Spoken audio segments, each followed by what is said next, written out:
Hello everyone, welcome back to online classes after summer vacation. I hope आप सबने बहुत ही अच्छे से इंजॉय की होंगी समर वेकेशंस। बहुत ही इंजॉय किया होगा, बहुत ही आपने इंटरेस्टिंग एक्टिविटीज़ भी की होंगी और अपना हॉलीडेज़ होमवर्क भी आपने सबने कंप्लीट कर लिया होगा। और हाँ, जो बच्चे ऑनलाइन क्लासेस नहीं अटेंड कर पाए थे उन्होंने अपना ऑनलाइन क्लासेस का वर्क भी इन वेकेशंस में कंप्लीट कर लिया होगा। I hope so. आज हम मैथमेटिक्स में अपना नेक्स्ट टॉपिक स्टार्ट करेंगे, बट नेक्स्ट टॉपिक स्टार्ट करने से पहले I want to make you remind all the topics which we have studied in chapter 2। हमने चैप्टर 2 कंप्लीट नहीं किया था। कौन कौन सा चैप्टर हम चैप्टर सेकंड में हमने क्या क्या पढ़ा था। फर्स्ट टॉपिक चैप्टर का नेम क्या है, फंडामेंटल ऑपरेशन, जिसमें हमने सबसे पहले टॉपिक क्या था, addition of 5 and 6 digit number, जो कि हमने एक्सरसाइज 2A में किया था। फिर 2B में हमने एक्सरसाइज 2B में subtraction of 5 and 6 digit number का हमने सब्ट्रैक्शन किया था। लार्ज नंबर का हमने फर्स्ट चैप्टर लार्ज नंबर पढ़ा था, फिर उसका हमने एडिशन और सब्ट्रैक्शन सीख लिया। फिर मल्टीप्लिकेशन हमने 4 एंड 5 डिजिट का सीखा था एक्सरसाइज 2C में। नेक्स्ट हमने multiplication bye 10 and it's multiples वो भी सीख लिया था। हमने लेटेस्ट मल्टीप्लिकेशन, एक नया टाइप का मल्टीप्लिकेशन भी सीखा था, जो हमने बॉक्स बना के उसको 9 पार्ट्स में डिवाइड करते थे। याद आ गया होगा आप सबको। नेक्स्ट हमने डिवीजन भी कर लिया था, डिवीजन ऑफ 4 एंड 5 डिजिट्स हमने कर लिए थे। फिर हमने बोर्ड मास रूल भी सीखा था। बोर्ड मास रूल आप सबको याद है, B for bracket, E O for of, D for divide, M for multiplication, A for addition and S for subtraction. ये हमने किया था। तो ये हमने चैप्टर 2 के एक्सरसाइज 2A से लेके 2F तक का हमने एक्सरसाइज कंप्लीट कर ली थी ऑनलाइन क्लासेस में बिफोर समर वेकेशन। तो आज जुलाई 4, 2020 को हम एक्सरसाइज 2G स्टार्ट करने वाले हैं, जो कि बेस्ड किस पे है, इन सब के ऊपर।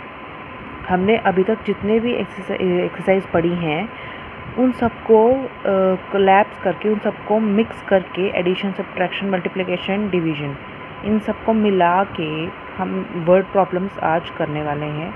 वर्ड प्रॉब्लम्स में हम जैसे जैसे क्वेश्चन की डिमांड होगी हम वैसे वैसे उसको सॉल्व करेंगे। उसमें हम एडिशन भी हो सकती है, सब्ट्रैक्शन भी हो सकती है, हमें मल्टीप्लिकेशन भी करनी पड़ सकती है और डिवीजन भी करनी पड़ सकती है, डिपेंड अपॉन द क्वेश्चन उसको हम कैसे सॉल्व करते हैं। तो चलिए हम स्टार्ट करते हैं। वर्ड प्रॉब्लम्स को सॉल्व करने के लिए मैंने आपको पहले भी बताया था कि सबसे पहले हमें वर्ड प्रॉब्लम पूरी रीड करनी है, फिर समझनी है। समझने के बाद हमने देखना है कि क्वेश्चन में पूछा क्या गया है और पूछने के लिए हमें कौन सा फार्मूला लगाना पड़ेगा, क्या प्लस करना है, क्या माइनस करना है, क्या मल्टीप्लाई करना है, क्या डिवाइड करना है। तो अब देखते हैं, चलिए स्टार्ट करते हैं। First word problem, solve the following word problem exercise 2G। First question कह रहे हैं, mister Gupta bought a plot of land for rupees 1,54,850. He bought a house on it. He built a house on it for rupees 5,53,980. मतलब mister Gupta एक person है, उन्होंने एक ज़मीन का टुकड़ा लिया, प्लॉट ऑफ लैंड मतलब लैंड ली, एक ज़मीन का टुकड़ा लिया। कितने का? 1,54,850, 1,54,850 रुपये का उन्होंने एक ज़मीन का टुकड़ा लिया। उसके ऊपर उन्होंने घर बनाया।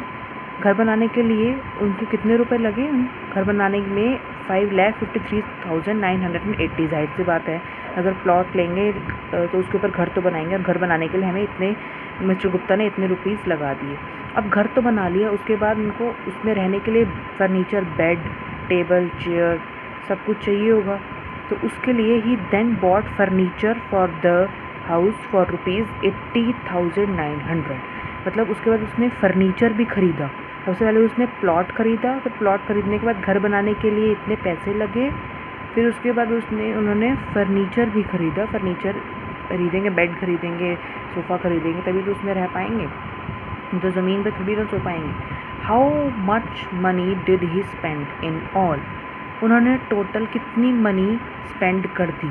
आपको मैंने बताया जब भी आपके पास वर्ड प्रॉब्लम्स आती हैं तो जब भी इन ऑल लिखा हो तो आपको क्या करना है, प्लस। इन ऑल लिखा हो, टोटल लिखा हो, सम लिखा हो, आपको क्या करना है, प्लस। तो सिंपल आपको क्या करना है, इन तीनों को प्लस कर देना है, आपका आंसर आ जाएगा। तो चलिए लिखते हैं। फर्स्ट क्या है, मिस्टर गुप्ता बॉट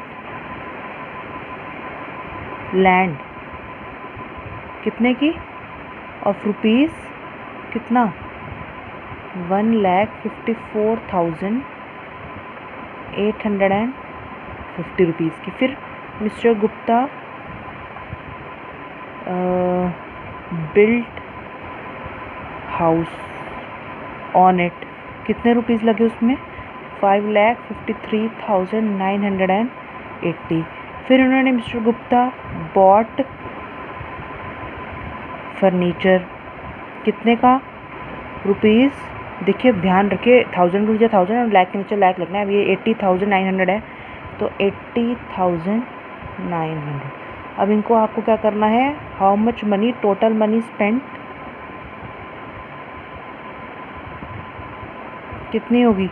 इन सबको टोटल कर देंगे। 0 + 0 + 0 0, 5 + 8 13 का 3 यहाँ 1 यहाँ, 9 + 8 + 1 18 + 9 27, 4 + 2 6 + 3 9, 5 + 5 10 + 8 18 का 8 यहाँ, 1 + 1 2 + 5 7। तो टोटल कितने रुपीज़ लगे? 7,89,730 रुपीज़ टोटल लग गए मिस्टर गुप्ता के लैंड खरीदने के बाद, लैंड खरीद के और उसके ऊपर घर बना के और उसके बाद फर्नीचर भी खरीद के परमानेंटली अब उसमें रह सकते हैं। This is the first question of word problem. इसी टाइप के आपको सब क्वेश्चंस करने हैं। आप एक बार ट्राई करिए। फर्स्ट मैंने करवा दिया, सेकेंड, फिर third, fourth, fifth, 5 questions try करिए। अगर आपको कोई भी डाउट आता है तो आप मुझे बताइए, उसके बाद हम नेक्स्ट पे चलते हैं।